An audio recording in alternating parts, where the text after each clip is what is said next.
আসসালামু আলাইকুম শেখ। ওয়ালাইকুম আসসালাম ওয়া রাহমাতুল্লাহি ওয়া বারাকাতুহু।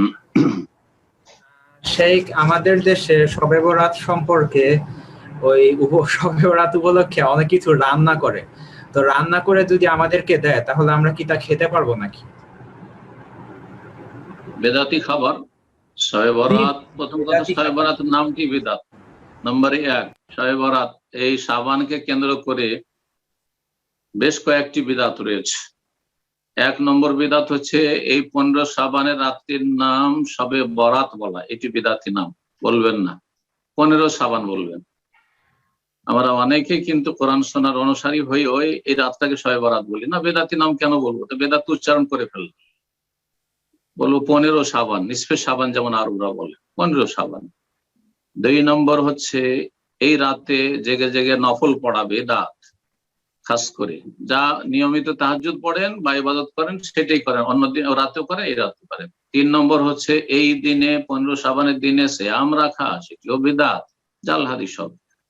4 নম্বর হচ্ছে এই রাতে হালুয়া, রুটি, মিষ্টি মাষ্টি ভালো খাবার তৈরি করে নিজেরা খাওয়া এবং ফকির মিসকিনকে খাওয়ানো, গ্রামবাসীকে খাওয়ানো, আর মৃত যারা চলে গেছে বাপ মা বা আত্মীয় স্বজন তাদের অপেক্ষায় থাকা যে তারা হালুয়া রুটি খেতে রাতে আসবে, জঘন্য বিদআত। তো এই যে জিজ্ঞেস করেছেন যে ভালো খাবার টাবার তৈরি করে সেগুলি যদি দিতে আসেন না, নেবেন না, যাতে করে এর মাধ্যমে আপনি দাওয়াত দেন। যদি নিয়েই নেন তাহলে তো একটা অংশ নিলেন, তাহলে তোরা বুঝলো যে এটা তো ভালোই কাজ করেছি, অমুক নিয়েছে। ধরেন আমি আমার প্রতিবেশী শবে বরাতের বিদআতের খাবার তৈরি করেছে, এই 15 সাবানের বিদআতের খাবার তৈরি করেছে, আর তারপরে আমাকে দিতে এসছে, আমি যদি নিয়ে নিই তাহলে তো শেখ তো খেয়েছে, হ্যাঁ শেখের বাসায় তো দিয়ে এসছি, তাই না? এটা আমার যেন পরোক্ষভাবে স্বীকৃতি দেওয়া হবে বিদআতকে, গুমরাহিকে, যেটা জাহান্নামে নিয়ে যাবে মানুষ। দিনকে তারা বিকৃত করে দিয়েছেন, নবী সাল্লাল্লাহু আলাইহি ওয়াসাল্লামের ছেড়ে যাওয়া দিন নয় এগুলো, সুতরাং এটা পরিত্যক্ত।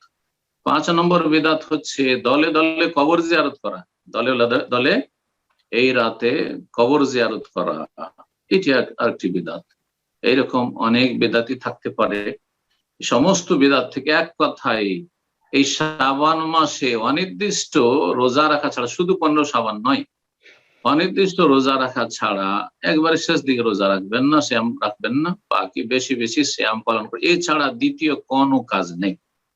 যা আছে অন্য মাসে অন্য দিনে, তাই এই মাসে রয়েছে, অন্য বিশেষ কোন ইবাদত এই মাসে নেই। হ্যাঁ, 6 নম্বর বিদআত, এই 6টি বিদআত রয়েছে আমার জানা মতে।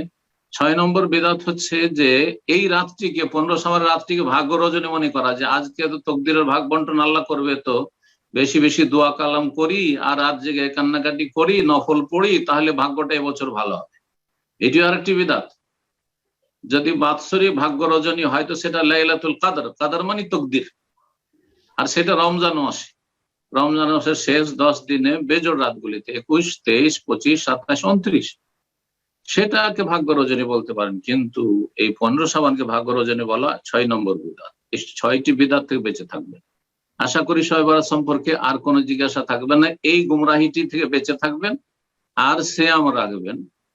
জি, সৌদি আরবে যেমন কালকে 15 তারিখ যেভাবে চাঁদ দেখা গেছে, আর কালকে 15 মানে আজকে রাতে শহুর করতে হবে 15 সাবান, শুধু খাস করে 15 সাবান না, এই দিনে সোমবারও আছে, সোমবারের নিয়তে আগে থেকে যদি আপনার রোজা রাখা অভ্যাস থাকে রাখতে পারেন, বা মাঝে মধ্যে আপনি রাখেন, সোমবার বৃহস্পতিবার করে রাখেন, অথবা সাবান মাস হিসাবে রাখেন, সোমবারে রাখলেন, মঙ্গলবার রাখলেন, এইভাবে আপনি সিয়াম রাখেন, কোনো অসুবিধা নেই। কিন্তু এই দিনটি হচ্ছে শবে বরাত, আর এই দিনটি শবে বরাতের দিন, এই দিনে রোজা রাখবো, এই বিদআত করবেন না।